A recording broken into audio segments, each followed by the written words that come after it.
Isang multo siyang dalaga na matagal nang namatay, dahil hindi siya nakagawa ng masasamang bagay noong nabubuhay pa siya, kaya hindi siya pwedeng makapasok sa muling pagsilang. Para makapasok sa muling pagsilang, tuwing gabi siya'y nananahan sa katawan ng mga babaeng may magandang pangangatawan. Sinisip-sip niya ang enerhiya ng mga lalaki, para mahanap ang lalaking para sa kanya, para mawala ang sama ng loob niya at makasunod na siyang magre-reincarnation. Ngunit nakalulungkot, hindi niya alam kung sino talaga ang lalaking may maraming yang energy na iyon, kaya isa-isa niya itong susubukan. Masyado man siyang abala araw-araw, nagagawa pa rin niyang gumawa ng mabuti sa gitna ng kanyang pagiging busy. Nang araw na iyon, naglalaro siya sa isang sanggol. At tila ba nakikita siya ng sanggol na iyon. Naglaro silang dalawa ng masaya. Nang bigla, may isang bola ng basketball na lumipad patungo sa sanggol. Kusang iniharang ng babaeng multo ang kamay nito. Nagbago ang direksyon ng bola. Ngunit sa paningin ng isang ordinaryong tao, ito ay napakakakaiba. Dahil ang mga ordinaryong tao ay hindi nakakakita ng multo. Kahit na naligtas niya ang isang sanggol sa pagkakataong ito. Pero ang mga nagawa niya noon ay hayagang lumalabag sa mga batas ng tao. Kaya naman nahuli siya ng mangkukulam sa lugar na iyon, si Aling Ice. Para hindi na siya makatakas ulit, binigyan siya ni Aling Ice ng kwintas na may mga kampana. Parang isang alagang hayop, saan man siya magpunta, magriring ang mga kampana. At nagbigay ito ng pagkakataon sa multo. Habang kumukuha si Bingo ng takeout, matagumpay siyang nakatakas. Si Bingo, dala ang kanyang 200 pound na katawan, ay habol ng habol sa likuran, pero aksidenteng nabangga ang salamin, pero hindi pa rin nabasag ang kanyang determinasyon na mahuli ang multo. Huwag maliitin ang timbang ni Bingo, kahit gaano pa ito kabigat, pero ang bilis ng takbo nito, hindi biro. Nang malapit ng maabyutan ng multo, dali-dali itong pumasok sa katawan ng isang babae. Hindi narinig ni Bingo ang tunog ng kampana, at hindi rin niya matukoy kung nasaan ang multo. Nang mga oras na iyon, dumating ang kasamahan ng babae para sunduin siya papuntang trabaho. Walang ano-ano'y kinaladkad niya ang babae at isinakay sa motorsiklo. Bago umalis, hindi pa rin nakalimutan ng babae na dilaan ang Ice Ghost. Napansin din ito ng Ice Ghost na ang babae ay pinaglalaroan ng multo. Gusto niyang habulin, pero nakalayo na ito ng 800 metro. Kaya naman, pansamantala niyang tinihil ang paghabol. At ang multo, kasama ang katawan ng babae, ay dinala sa isang restaurant. Sa kanyang harapan, may ilang tao roon na halatang masama ang loob. Isa pa nga sa kanila ay nag-abot pa ng kamay para humingi ng bagay. Naguguluhan ng babaeng multo dahil hindi niya alam ang ibig sabihin nito. Habang nagtataka siya, bigla na lang siyang sinunggaban ng mga ito at pinaghahalikan. Kahit na manyak siya, siya lang naman ang dapat na manguna para sa ganitong klase ng pagsulong. Isang paraan lang ang alam ng multo. Diretso nitong isinubsob sa lupa ang kalaban. Pagkatapos, napansin ng multo ang kakaibang mga tingin ng mga tao sa paligid. Doon niya nalaman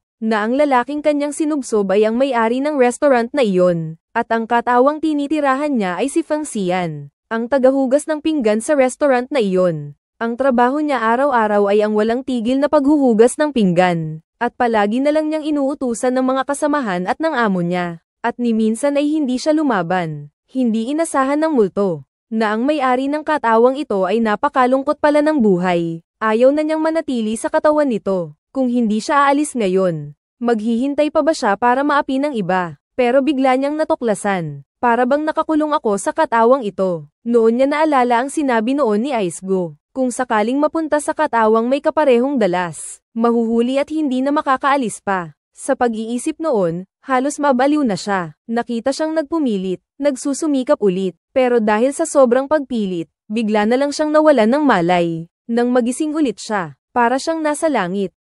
Kusang-kusa niyang dinilaan ang labi niya.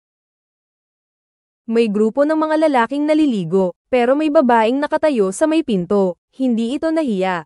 Bagkus, nagbiro pa ito. Nagulat ang ilang lalaki na parang mga batang babae. Ang kukulit ninyo naman, mga matatanda na kayo. Anong tinitingnan ninyo? Lumabas na kayo. Pasensya na, wala naman itong dapat pagmasdan. Pagkalabas ay kinantsawan pa ng dalaga ang mga binata, at sinabihan niya ang mga binata na magsikap. Walang pakialam ang iba sa ganyang bagay. Sige.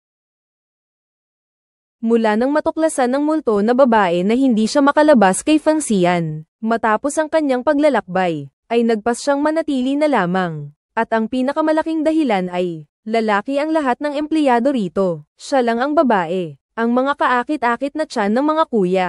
At ang mga mukha nilang puno ng pagkalalaki. Biglang nagkaroon ng sigla si Feng Xian. Sa mga mata niya, makikita mo ang karanasan sa pakikipaglaban. Parang mga ngaso sa digmaan na nakakita ng kanyang huhulihin. Kapag wala siyang ginagawa, hindi niya sinasadyang hinahawakan ang daliri ng kanyang mga kasamahan. Ang biglang pagbabago ng ugali ni Feng Xian ay ikinagugulat ng kanyang mga kasamahan. Aray, medyo kulang ako sa seguridad.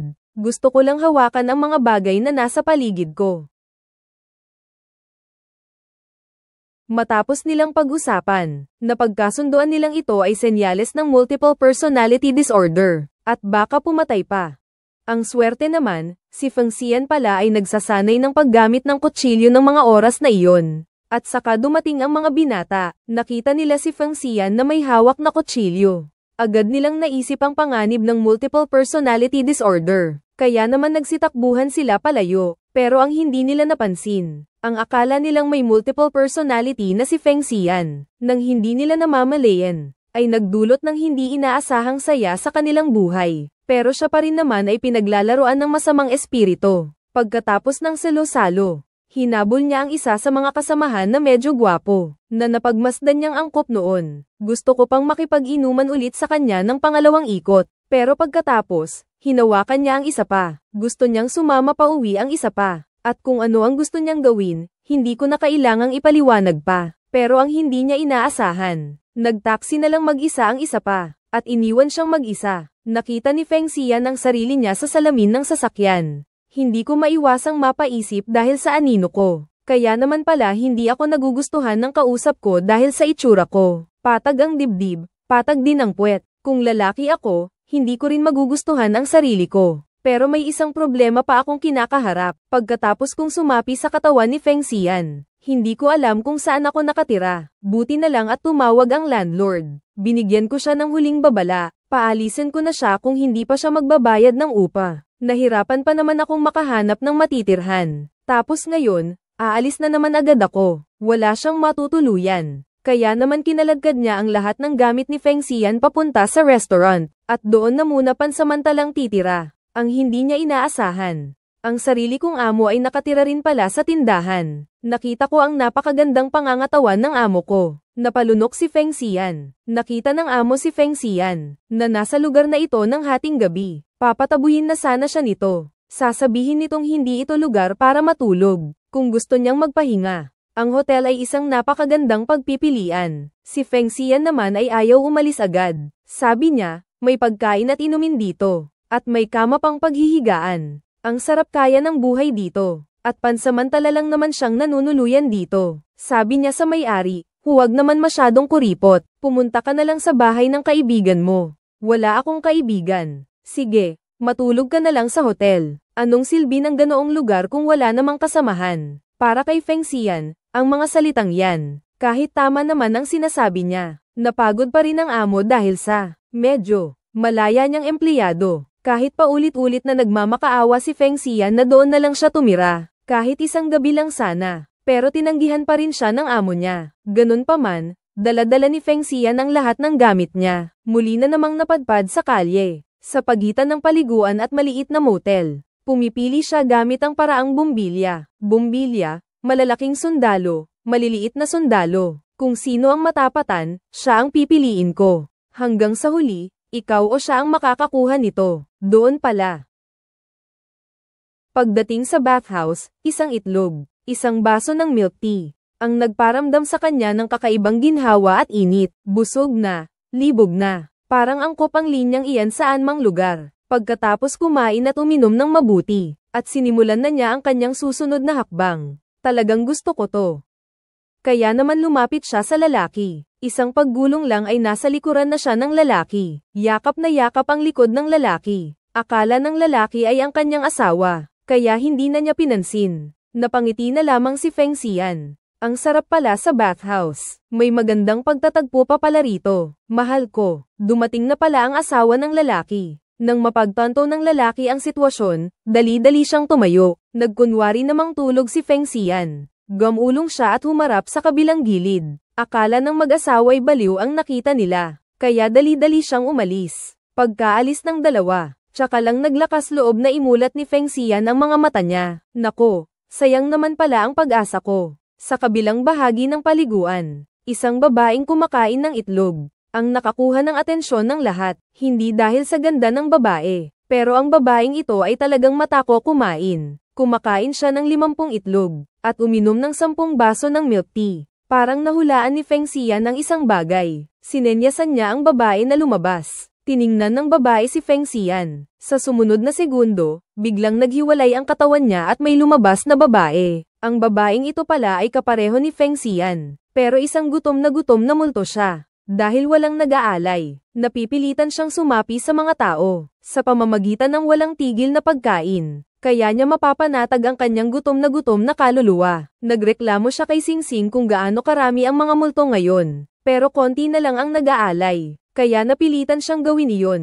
Sinabi sa kanya ni Feng Xian, na ngayon ay nakatira siya sa katawan ng babaeng iyon at hindi makalabas. Kung sa loob ng 6 na buwan, hindi niya pa rin mahanap ang kailangan niyang lalaking may yang energy, maaaring maging isang malayno siyang multo. Masayang nag-uusap ang dalawa sa loob ng bahay, ngunit nagkagulo naman sa labas. Dahil ang mga ordinaryong tao ay hindi nakakakita ng mga multo. Nakita lang ng lahat si Feng Xian na nag-iisa at nagsasalita sa sarili. Lahat sila ay nagkakaisa na. Si Feng Xian ay may malubhang karamdaman sa pag-iisip. Pagsikat pa lang ng araw, dala na ni Feng Xian ang kanyang mga gamit, at ang malaking kutsilyo niya, handa nang pumasok sa trabaho. Habang naglalakad ay patuloy siyang nagrereklamo, dahil sa mag-asawang iyon kagabi na sobrang ingay. Ginaising siya nito buong gabi kaya hindi siya nakatulog ng mahimbing. Pagpasok niya sa trabaho, ang amo niya ay sasali sa isang variety show ngayon, at nangangailangan ng isang babaeng katulong. Dalawa lang naman ang babae sa tindahan ngayon, at ang kapatid niya ay may pilay sa paa kaya hindi makalakad ng maayos. Kaya wala siyang nagawa kundi isama si Feng Xian, kahit na ayaw niyang isama si Feng Xian. Pero hindi niya alam, na ito ang pagkakataong binago ni Feng Xian ang kanyang buhay. Ang kanilang sinalihan ay isang paligsahan sa pagluluto, na hinihingi sa magkabilang panig na makumpleto sa takdang oras. Ang paligsahan ay maayos na nagaganap, ngunit habang malapit nang matapos, naamoy ni Feng Xian ang pagkasunog ng kanin. Walang kanin, tapos na. At mukhang malapit na ring matapos ang kalaban, nang biglang may naisip si Feng Xian. Tinulak niya ang amo palayo. Sarili na niyang ginawa, nakita nilang hinalo niya ang nilutong sabaw sa sunog na kanin. Tinatanong ng amo kung ano ang ginagawa niya, pero sinabi nitong gumagawa siya ng tuyong kanin na may sabaw. Ang ginataang kanin din ang isa sa mga pinakamagagaling niyang luto noong nabubuhay pa siya. May isang customer noon, na madalas kumain ng ginataang kanin ni Feng Xian sa kanyang tindahan. Simula nang mamatay siya, hindi na ulit nakakain ng customer na iyon ng ginataang kanin. Ang nakakatawa, isa sa mga hurado rito ngayon, ay ang customer na iyon na madalas pumunta sa tindahan noon. Pagkatapos matikman ang sinangag na ginawa ni Feng Xian, walang pag-aalinlang ang binigyan ito ng pinakamataas na marka. Nilinis ni Feng Xian ang pangalan ng amo, at ginantihan din siya ng amo. Alam niya na wala nang matutuluyan si Feng Xian, kaya naman pumayag siyang tumira ito sa kanyang tindahan. Ngunit ng gabing iyon din, palihim na pumasok si Feng Xian sa silid ng amo. At ang amo, ay nagtingin din kay Feng Xian bilang ang kanyang lihim na iniibig. Ituloy mo.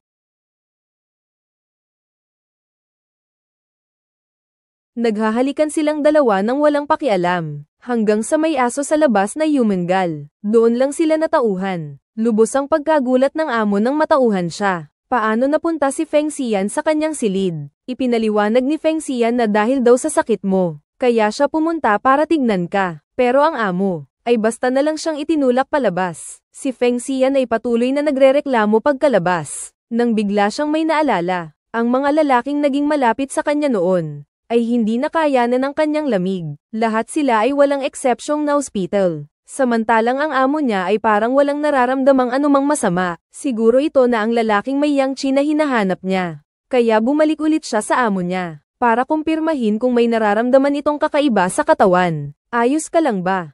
Ano ba yan? Hindi ba nagpalitan kayo ng laway kanina? Bumibilis ba ang tibok ng puso mo? Lumalamig ang katawan ko at giniginaw ako. Ayos ka lang. Pero, boss, pinagsisisihan ko pa rin ang nangyari kanina. At walang ano-ano'y itinulak ko na naman siya palabas. Kahit anong katok ni Feng Xian, hindi ko siya binubuksan. Para mapatunayan ang hinala ko, tumakbo ako papunta sa kapwa ko, sa gutom na multo. Nang matanggap niya ang positibong sagot, napakasaya niya ng sobra. Sa wakas, matatapos na ang pagiging birhen. Pagkatapos ay masayang nagyakapan at nagtalon ang dalawa. Pero parang nakalimutan niya, na hindi nakikita ng iba ang mga multo. Nakita ng lahat, si Feng Xian na masayang nag-iisa at nagtatatalon. Para siyang tanga.